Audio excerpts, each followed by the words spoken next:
So we are finally at our gold medal podium topics, the biggest sports stories of the week. Russell, let's get into it. I know you got a good one. What's your gold medal podium topic? My gold medal podium topic, my boy, my favorite player in the game for the last 3 years, Giannis Antetokounmpo is tearing the league up right now. He's the front runner for MVP. And he dropped 40 on LeBron and the Cavs this week, even though his team lost by, I think, 4. He was unstoppable with 16 of 23 from the field. And I think the biggest story from that game, and not only the game, but Giannis' I guess, month of the season, he's become one of the unstoppable forces in the NBA. I think they're right now, if you look at their 9 guys, is that 5? That's 4, that's 9. There are 9 guys who can take over a game at any time whenever they want. Those guys are Russell Westbrook, James Harden, Kevin Durant, Stephen Curry, LeBron James, Kawhi Leonard, Kyrie Irving, DeMarcus Cousins, and Anthony Davis. Those are 9, and Giannis Antetokounmpo is the 10th guy. He can take over a game defensively, blocking shots, jumping in passing lanes, going in for transition buckets, and he could drop 40 with ease. He doesn't even really have a shot. No. Now, his three-point shot has improved this year, but he doesn't even use it. Like, he's just going to the basket. He's dunking over your whole team because, he's 6'11". And I think it's one of the biggest things about Giannis. There's 2 guys in recent memory who have been able to, who have had a growth spurt after they drafted. Paul George, who went from 6'8" to 6'11", and the other guy, Giannis Antetokounmpo, was 6'9" when the Bucks drafted, right, and moved to 6'11". And people don't realize that 2 inches means a big deal. Yeah, and I think that means you're going from LeBron James height to Kevin Durant height, right? And you look at how Kevin Durant can take one. Giannis takes 1 step at the free throw line, he's at the basket. Yeah. Actually, not even the free throw line. I think he might be taller than 6'11". Yeah, it's Anthony Davis was the most extreme one I heard because he was like a 6'1" guard and he was learning all these guard skills, and then he just his pituitary gland exploded and he got 10 more inches or something like that. Crazy, And so, but with Giannis, you didn't mention the most important statistic.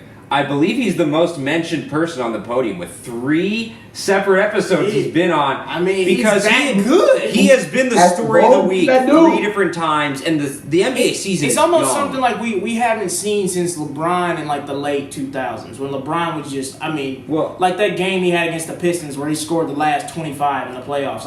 And I think it's just so exciting. Or really, maybe when Steph Curry really broke out. Yeah. And so now with Giannis, it's like this whole it's like meeting a new favorite player again. A lot of people might not have even known who he was. Because, what he's doing is just ridiculous. And it's against grown men in the NBA who can't stop him, and he's 22 years old. And the international appeal is so important. Yeah, it's like Hakeem Olajuwon, It's just like, it's so important. He is really, his fluidity of movement, and I really do think part of it is because he grew up playing soccer and other sports. His footwork is phenomenal. People don't look at the little things like that, but his fundamentals are so strong. Mm-hmm. He is like a Greek Adonis when you look at his body. He's a Greek god. He is so fit. He is a Greek god. Here's the thing that you talk about, all great players, they just get more intensity in the fourth quarter. They have more energy. When everyone else is tired, they have more. He has that. Yeah. And he is just... He's so scary, and he reminds me of Hakeem the Dream and LeBron James in a body. Yeah. And he is, if he can figure it out up here, which you can see he is starting to do because he played basketball at a late age because he was exposed to it late in Greece. Yeah. If he can figure it out up here, if he can be that basketball genius that we saw Michael Jordan, LeBron James, Magic Johnson become. He's going to be one of the best of all time. And he could be the greatest international player we've ever had. Since Dirk. And then to me, Olajuwon's the greatest. Yeah. And so if anyone who's in the class of Nowitzki and Olajuwon, already, you got some. Yeah, I think we got the international scene is going to really be happy with Kristaps, Porzingis, and Giannis. Because Kristaps Porzingis is killing right now, Look, Kristaps is good, but... he doesn't have He had this. 40 the other night too. I mean, he's good, but Giannis has that like whoa factor. There's a little bit more of an it factor with Giannis. Yeah. I don't know. I get that. And it sucks because Not to say Kristaps isn't amazing. Kristaps is an amazing player, and I don't think people really realize how good he is. And it's funny because people booed him in New York when they drafted him. Right. Oh, yeah. That's probably the one thing out New York has done right in the last 10 years is bring Kristaps Porzingis to New York. Right. Don't worry, And he'll leave. they're a team now with no Melo and no Phil Jackson. Exactly. They're better. They're better. Yeah. But and it's gonna be exciting to see what Giannis does now with Eric Bledsoe being, because it's just like now Giannis is being double teamed. Eric Bledsoe can go off for 20 to 25 any night, and he was playing in Phoenix where he didn't have a guy like Giannis on the court with him. Honestly, so that's gonna be scary. Eric Bledsoe is the second best player on their team already, and so you can go their small lineup, which most teams, like we talked about earlier in the show, are playing with these transition lineups. Yeah. Their small lineup is going to be Eric Bledsoe at the 1. They're going to go Brogdon at the 2. Yeah. Or you can switch that Brogdon at the 1, Bledsoe at the 2. Yeah. Tony Snell at the 3, Chris Middleton at the 4, and Giannis at the 5. That's getting up. Yeah. They're gonna get up and go, man. That's gonna be a fun team to watch. And I like Brogdon and Bledsoe in the same backcourt together. I hope they do that. Their best shooter used to be Tony freaking Snell, and now it's Eric Bledsoe. And Chris Middleton is a great. Chris Middleton put up 40 a couple nights ago too, so they got some firepower now. This Bucks team is gonna be scoring a lot of points. And this is all with Jabari Parker still being injured. Do you think Giannis is gonna miss Greg Monroe? No.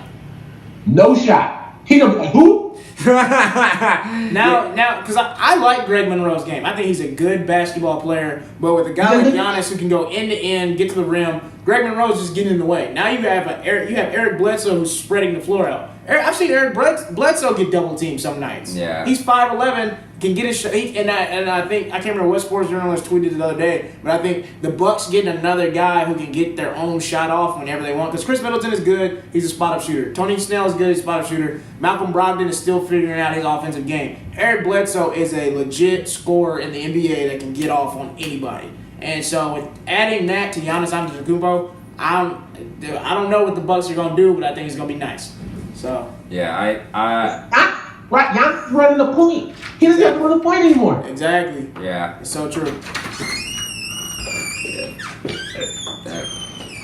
So yeah, and so I just to me it's you look at Eric Bledsoe and he's gonna be the best player. He's gonna be the best player besides Giannis, and in the end, the spacing he's gonna create for everybody is. It's gonna be. I'd like to see where they're gonna be a month from now, like 3-point shooting wise, like in the ranks, because they're gonna be. They'll probably be top 10, top 5 maybe. Yeah, they'll probably be up there with Portland and Golden State with 3-point shooting. And honestly, I was trying to trap you guys, but yeah, Greg Monroe, the spacing, he was getting in the way, and that doesn't mean he's a bad player. It's just system over everything, I think. So yeah, and in the end, you can lose a piece and get better. If your system is going to be more fluid and efficient.